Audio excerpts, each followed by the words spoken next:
I really want to talk about how special today is. Um, so today is November 9th, and exactly 30 years ago today, um, I had gotten out in 93 after giving birth to my third child in Chowchilla. And I got out, and I was out for about 30 days. I got out in October of 93. I gave birth in May of 93.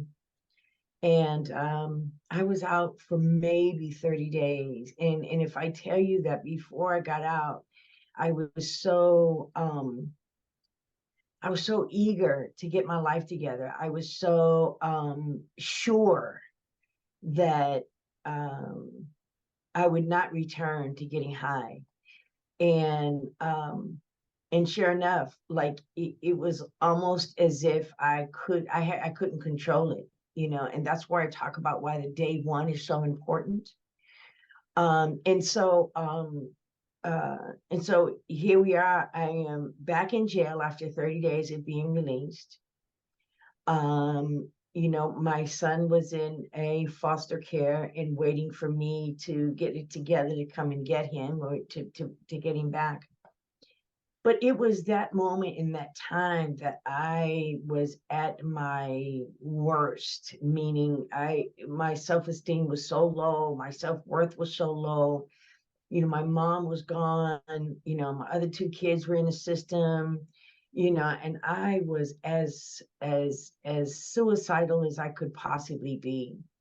And it was then that I actually, surrendered, to living a different life. Living, and again, when I say, it isn't just about not using, it's about the behaviors that go along with it, right?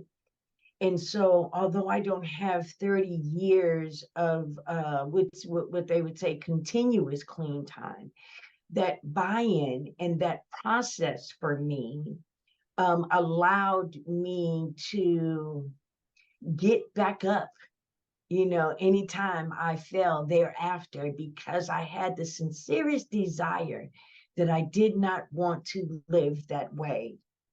And it is an ongoing process. When you stop working on your recovery, when you stop working on your maintenance of doing the next right thing, you start working on your relapse.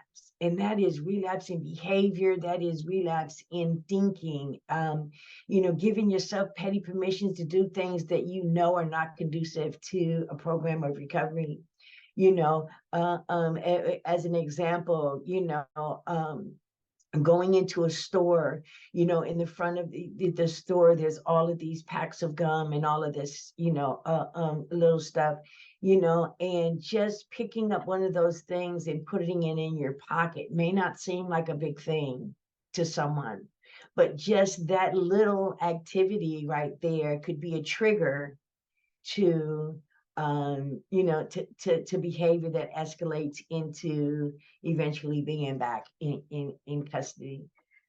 So I mean, I and I got really emotional earlier today when I wrote down that the date, and because I bought in, like I jumped into the process wholeheartedly. I knew that I could not get out of the institution, without going into a program, And so when I built, when I started this program, Building Bridges, it was really about connecting folks from in custody to services outside of the institution that is specifically working with folks re-entering back into our community. Another disclosure is that I have a son who is in prison, and it is that son that I gave birth to 30 years ago.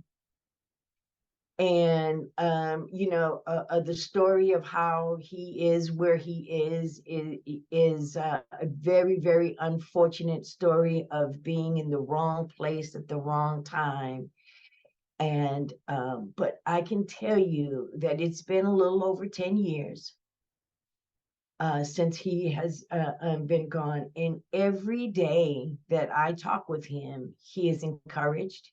He is going to school, completing his associate's degree. He is always doing something positive to occupy his time.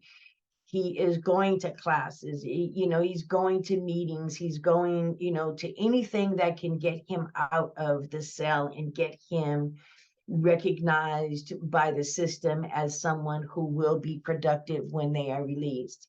And I told him that when I spoke with him yesterday. He said, I just came from doing a geology test, and he was like, I did really good, Mom, and he wants to call me with this stuff. And I want him to hold on to that, so wholeheartedly. Like, when he went in, he was, in college and working, and then this whole situation happened. So it's not like he has to somehow or another stop participating in certain behaviors when he comes home, because he wasn't participating in those behaviors before he went in. But the fact that sometimes being in such an environment that's volatile, as like being in a level 4 penitentiary, to still keep that optimism, because it has a tendency to sometimes want to break your spirit, because there's so much other hopelessness and despair that is around you. So I just wanted to share that with you, that I feel so blessed where I'm at today. I feel blessed that there was an opportunity for me to start pre-release, for me to get connected, with the services that only someone like me could utilize, and so I just stand here just feeling just as proud as I can be, because it was that day of surrender 30 years ago. And it's been a process. This stuff doesn't come along with a rule book, or instructions, right? We just do the best we can with the information that we have. But I do believe that when you know better, you do better. And it does take some time for you to fall back down, for you to remember what it was like being down there, right? Because I'll tell you, when I relapsed, it was devastating to me and everyone around me, but it was a rude awakening for me, because I had gotten complacent. I didn't feel like I needed to continue. I had 10 years clean, and I feel like I need to go to meetings because I was working and recovery and all that kind of stuff. And so what happened for me is that for me to have a third chance in a first class life has been humbling for me. It has been rewarding. My children have been able to watch me grow and thrive, and and what I would say, for anyone who has someone who is incarcerated, that support and some, allowing them, they've made the mistake. We want them to learn from their mistakes. We want them to grow from their mistakes.